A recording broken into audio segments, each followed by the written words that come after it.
Programa de Cara com Caramba, mais uma vez de volta aqui pela TV Rio Preto. E vocês sabem que eu sempre procuro caprichar muito nos meus entrevistados. São pessoas bacanas, pessoas inteligentes, pessoas que são do meu círculo de amizade, pelo menos uma maioria. E hoje eu estou trazendo um querido amigo e ele vai contar um pouquinho pra gente a sua história, que é uma história muito bonita. E é com muito prazer que eu recebo hoje o doutor Ademir Pérez. Ô doutor, que bom que você está aqui hoje, vai contar um pouquinho dessa história tão linda que é a sua, que eu conheço parte dela, né? Mas, doutor, a primeira pergunta que eu sempre formulo para o meu convidado, quem é você? Porque às vezes as pessoas, você vai num evento, as pessoas conhecem você, mas de repente não sabe um pouco de você. E eu queria que você falasse para a gente, quem é doutor Ademir Pérez? Boa tarde, Cida. Para mim é um privilégio, um prazer muito grande participar dessa entrevista que você está fazendo comigo aqui, né? E quero agradecer aos seus telespectadores aí e todas as pessoas que estão nos assistindo. Eu, Ademir Pérez, né? Na verdade, atualmente eu sou advogado, né? Casado, pai de 2 filhos e de uma neta maravilhosa, que é a doçura da minha casa, que enfeita meu lar e pela qual a minha esposa é super coruja, né?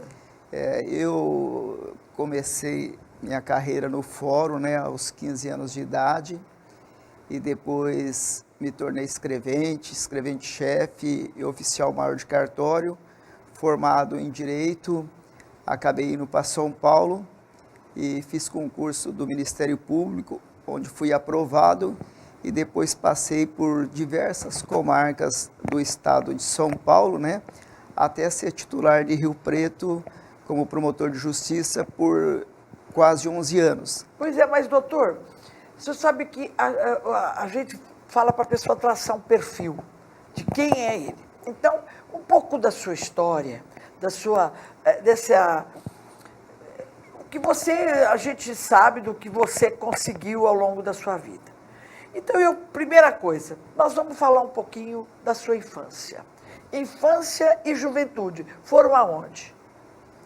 Olha, a minha infância, eu passei parte em Santa Fé do Sul e depois eu vim para Rio Preto, né, com aproximadamente 7 anos de idade. E depois eu voltei para Fernandópolis. Eu morei em várias cidades. Meu pai Nasceu aonde? Santa Fé? Nasci no município de Santana da Ponte Pensa, ao lado de Santa Fé do Sul. Nasci na fazenda dos ingleses. Olha! Eu nasci numa casinha lá na fazenda, né? Meu pai era administrador lá e depois nos mudamos, quando eu tenra idade, para Santana e na sequência para Santa Fé do Sul. Depois, com cerca de 8 para 9 anos, vim para Rio Preto e depois voltei para Fernandópolis, né?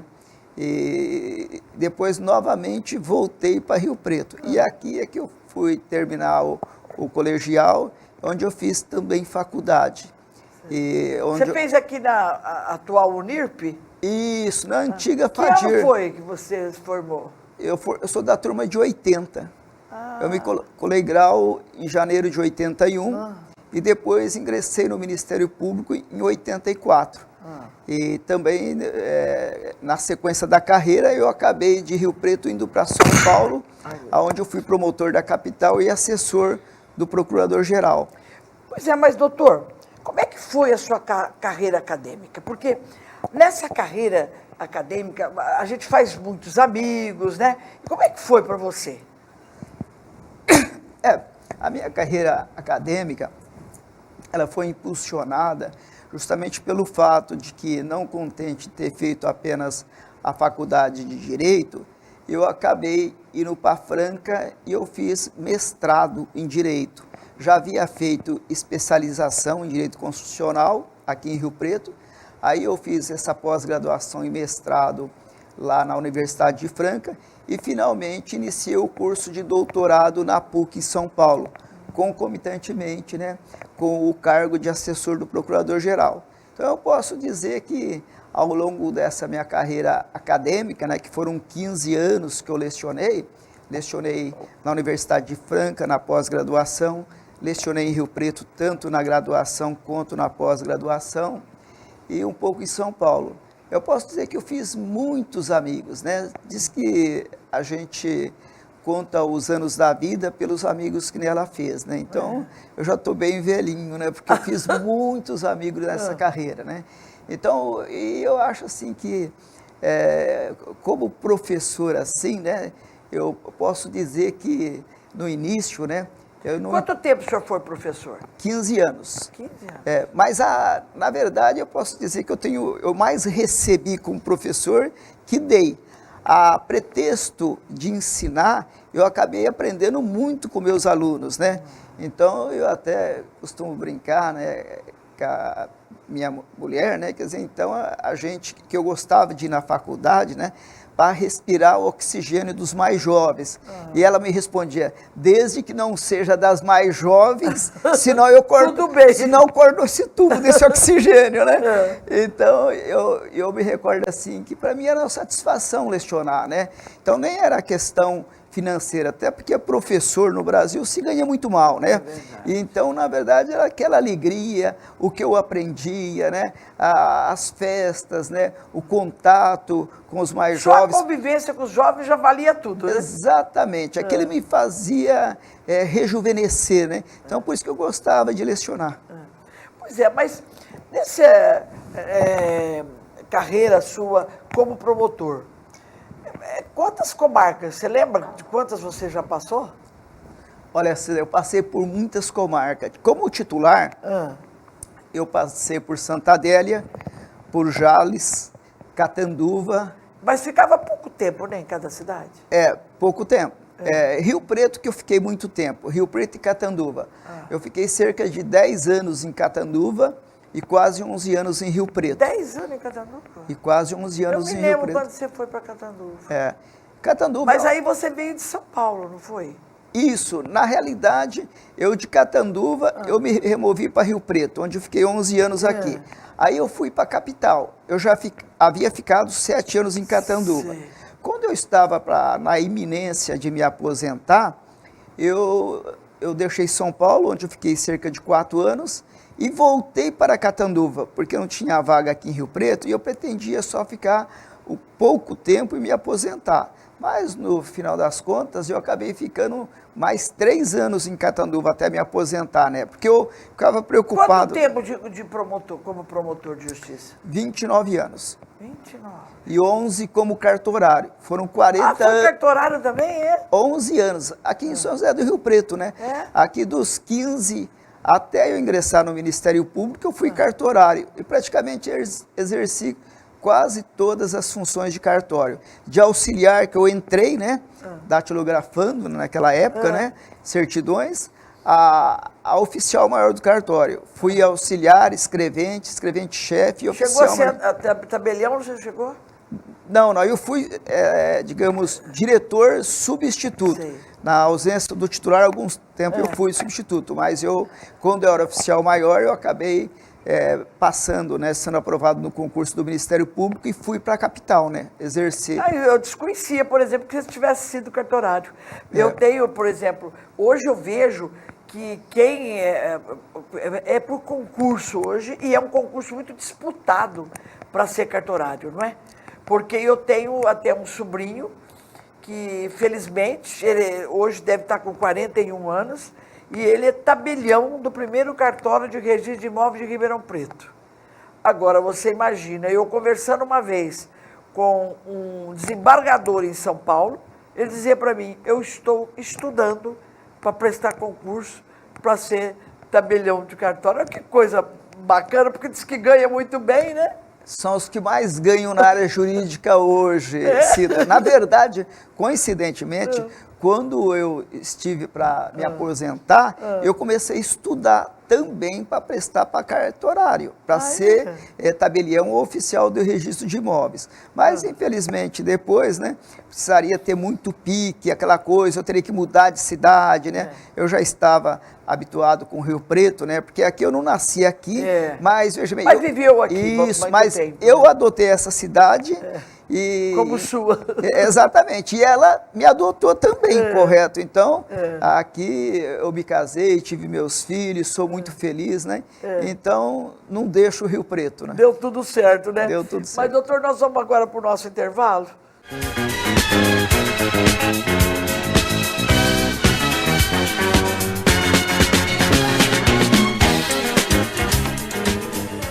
Só no Rio Preto Shopping você encontra incomparáveis possibilidades e esplêndidos sabores em 2 praças de alimentação com mais de 40 opções de lojas. Rio Preto Shopping, o meu, o seu, o nosso shopping.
Mas, doutor, o senhor como promotor, como é que foi essa experiência para o senhor como promotor?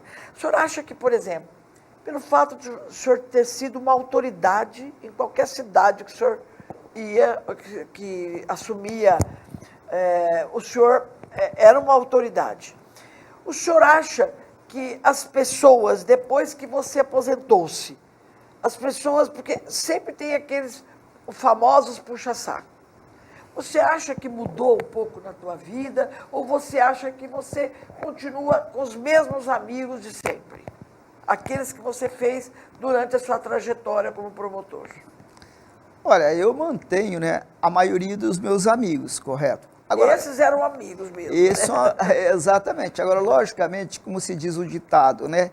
Rei posto, rei morto, né? Quer dizer, então, logicamente, tem alguns amigos que você perde, né? Ou eles ficam desaparecidos, ou o contato diminui, né? Mas eu sempre procurei, como promotor de justiça, ser uma pessoa humilde, né? E ter relacionamentos com pessoas que sempre me respeitavam pelo ser humano que eu sou, pela pessoa que eu sou e não pelo cargo que eu exercia. Então, acho que é por isso que eu não senti tanto, né, sair do Ministério Público e passar para a advocacia. É verdade. Mas, doutor, o senhor, eu me lembro, não faz muito tempo, foi na gestão do ex-prefeito Valdomiro Lopes, o senhor foi secretário municipal do meio ambiente. E o senhor sempre pregou, desde Catanduva, que eu me lembro, a gente acompanhava pela mídia, para a gente salvar o nosso planeta. E eu gostaria de saber do senhor, além de professor que o senhor também foi assessor da Procuradoria-Geral, diretor regional. Agora vamos falar um pouquinho dessa experiência do senhor como secretário. Olha, a minha experiência vamos supor assim, na política, no executivo, né? Ela foi muito breve, né? Cerca de 1 ano que eu fui secretário do... Só isso? Só isso. Foi relâmpago. Eu fui secretário do Meio Ambiente... Mas por que tão pouco tempo? Porque eu pedi ao prefeito que me substituísse. Sim. Porque, na realidade, eu fui secretário do Meio Ambiente... Mas, na época, você ainda era promotor? Não, eu tinha acabado de me aposentar. Eu me aposentei e na semana seguinte o prefeito Valdomiro havia me convidado e eu aceitei esse convite e fui ser secretário, né? Eu fui alguns meses secretário de administração e depois eu fui secretário de meio ambiente sucedendo o Lima Bueno, né? Então foi uma experiência gratificante, muito boa. Mas para o meu perfil, eu achei que não daria certo, porque, na realidade, hoje, o cargo de secretário de administração é um cargo que você fica um pouco exposto, né? Porque você lida com aquela parte de licitações, é vitrine, né? E hoje em dia há um denuncismo barato que existe aí, todo mundo quer denunciar alguma autoridade. Então eu via que poderia chegar o momento que de repente eu pudesse ter que responder alguma coisa para meus colegas de Ministério Público, alguma denúncia, né, dessas caluniosas, esse tipo de coisa. Então, para evitar isso aí, eu percebi que realmente isso era muito constante na política, né, por motivos, às vezes, não sérios, mas por motivo de perseguições políticas, para atingir o prefeito, esse tipo de coisa. Então, eu falei com o Valdomiro, que me levou, né, como secretário, que embora eu agradeci o convite dele por ter trabalhado alguns meses, mas eu queria sair. Na realidade, com menos de 5 ou 6 meses, eu já pedi para ele para deixar a prefeitura. Ele falava para mim, não, doutor Ademirzinho, o senhor vai se acostumar com os políticos, com os empresários aqui e tal, mas eu não me acostumei, sabe? Então, aquela pressão, assim que eu homologava um processo, né, o empresário já estava ali querendo que assinasse o contrato, para ele poder receber o que era devido, correto? Então, eu não me dei muito bem, né, confesso assim que, digamos assim, em matéria técnica, eu me dei bem, correto? Eu acho que eu exerci com satisfação, né, as funções que me foram atribuídas. Mas eu não me sentia muito bem, me sentia um estranho no ninho lá, né? Lidar, às vezes, com vereadores, com políticos, com empresários, né? E aquele dia a dia, né, da política não era para mim. Então, por isso que eu pedi exoneração, falei para o prefeito, inclusive, acho que foi no 5º mês que eu pedi, mas no fim ele acabou me segurando até 1 ano, correto? Mas, embora eu tenha aprendido muita coisa, foi uma experiência valiosa para a minha vida, assim como todos os demais cargos e funções que eu exerci, né? É algo que eu aproveitei e levo comigo, né? Mas, doutor, em algum momento o senhor se arrependeu de ter aposentado? O senhor achava que podia ainda ser um pouco mais tempo promotor?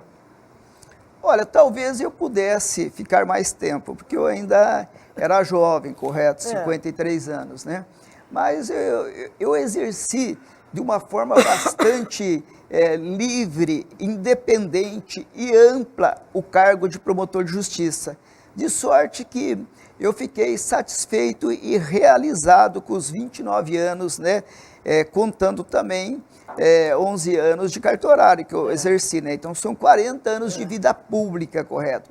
E olha, eu posso dizer o seguinte, que eu saí do cargo de promotor de justiça e eu coloco a cabeça no travesseiro e durmo o sono do justo, tranquilo. E valeu a pena tudo isso? Valeu a pena. E olha, e faria tudo novamente, correto? Mas há uns tempos atrás, eu fui convidada por você e pelos seus filhos para a inauguração do seu escritório de advocacia. Aliás, um prédio maravilhoso, Zona Sul de Rio Preto, né? Vamos falar um pouquinho. Hoje você está lá com o seu escritório, você tem os seus 2 filhos trabalhando com você.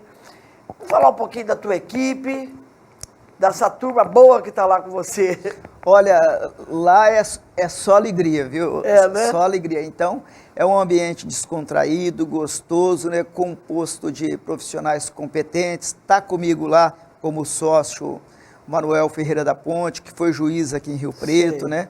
Está lá... São em quantos hoje lá? Nós somos em 12, mas 8 advogados e 4 auxiliares, né? Então é uma equipe muito tarimbada, experiente. O importante foi que quando eu resolvi partir para a advocacia, né, eu tive cuidado, assim, da gente escolher profissionais, assim, experientes de uma determinada idade, né, acima de 40 anos, uma força jovem, assim, profissionais de 30 a 40, e alguns jovens que formados há pouco tempo, né? Então, essa miscelânea, essa mistura, assim... e que várias dá uma especialidades. Exato, que dá uma sinergia muito grande, e nós atuamos lá, fazemos praticamente clínica geral, né? Então, nós atuamos na parte tributária, civil, né? Criminal, infância e juventude, família. Que legal, quer dizer, então é full time, né? Quer dizer, é um escritório assim que a gente, como se fosse clínico geral mesmo, né? Fazemos de tudo lá. E está bem localizado, lá eu tenho muita alegria. E assim, a diferença de você ser um promotor de justiça e ser advogado é que o advogado você tem mais liberdade, né? O advogado você se movimenta mais, uma hora você está numa audiência, outra hora você está viajando, outra hora tentando o cliente, né? Ser promotor de justiça é muito bom. Fica mais preso, né? Você fica mais preso, mais vinculado, você tem que ter uma vida mais regrada, porque não pode um juiz ou um promotor estar num boteco tomando um pingão, vamos dizer assim, né? Todo mundo repara, não que o advogado não tenha que ter ética, né? Não tenha que ter compostura, né? Mas não é diferente. Isso, não é a mesma rigidez de um promotor ou do juiz. Mas, doutor, infelizmente o nosso bate-papo aqui tão gostoso está chegando ao final. Mas antes da gente terminar, eu faço aquele bate-bola rápido. Então eu gostaria de saber qual que é o seu defeito. Porque todos nós temos um defeito. Qual que é o seu? Ser muito perfeccionista. Ah, é? Eu me cobro muito é? E demoro muito para fazer minhas peças jurídicas, porque eu quero beirar a perfeição. E a qualidade? A qualidade, eu acho que eu sou assim uma pessoa generosa, né? Sou uma pessoa generosa e pacienciosa, muito tolerante. Que legal. Tem algum sonho de consumo? Sonho de consumo? Eu gostaria de ter um pesque pague, para ficar lá só tomando conta dele e pescando uns peixinhos assim no dia a dia, aquelas tardes ensolaradas e preguições lá. E se fosse para você voltar ao passado, que época gostaria de voltar? Gostaria de voltar de quando eu era criança. Eu tenho as recordações maravilhosas do tempo de infância. E uma viagem inesquecível? Olha, 2 viagens que eu gostei muito, Paris e Roma. Roma, porque é um museu a céu aberto, né? E Paris, porque é a cidade de luz, a cidade dos casais, dos namorados, né? Então, e o que não pode faltar na sua mesa? Uma boa salada com arroz, feijão e bife. Ai, que delícia. É de muitos amigos? Mais ou menos, não tem um número exagerado, não. De amigos mesmo, não. O rol de amigos é apenas razoável, né? Mas tenho muitos conhecidos. E uma saudade? Uma saudade, né? Tenho saudade da minha comarca de Jales, quando eu iniciei no Ministério Público lá, atendia as pessoas menos favorecidas pela sorte, ajudava, resolvia aquelas questões do cotidiano delas, né? E recebia os agradecimentos. Eu guardo comigo isso no coração. E se ganhasse milhões na loteria, o que faria? O que eu faria? Eu acho que eu não mudaria muito minha vida, não, porque eu sou muito feliz do jeito que eu estou. Apenas ia procurar ser mais feliz ainda e ajudar as pessoas que eu amo. E o que acha que falta em Rio Preto? Acho que falta em Rio Preto, olha, para mim, Rio Preto, como eu disse, é uma cidade que eu adotei e foi por mim adotada, né? Então, Rio Preto, para mim, não falta quase nada. Eu acho o trânsito um pouco, né? Se melhorasse o trânsito, que é um pouco maluco aí, eu acho que eu iria menos amar mais radar, ainda. por exemplo, né? Sem dúvida alguma, eu né? nunca vi uma cidade com mais radar que tem aqui em Rio Preto. É difícil. Não existe. O trânsito já é horrível. Isso. Né? Ainda com tanto radar em cima, você já pensou? Não, é demais. Cada mês a gente recebe uma lembrança na minha casa. Vem lá uma multa. E olha que eu sou cuidadosa para guiar, hein? Mas, doutor, olha, foi um prazer muito grande tê-lo aqui. Eu tenho certeza de uma coisa. Quem está nos assistindo hoje vai falar, pô, Cida, que coisa bacana. Você levou uma personalidade tão inteligente, uma pessoa que tem história para contar, porque a pior coisa do mundo é você querer entrevistar alguém e essa pessoa não tem nada para contar, não tem história. E você mostrou o seu lado de história muito bacana. Quero que Deus continue abençoando você, toda a sua família. E é isso aí. E o programa De Cara com Carã encerra por aqui. Eu agradeço mais uma vez a grande audiência de todos vocês e fiquem ligados durante esta semana e a próxima, porque eu vou trazer essa história linda de Dr. Ademir Pérez.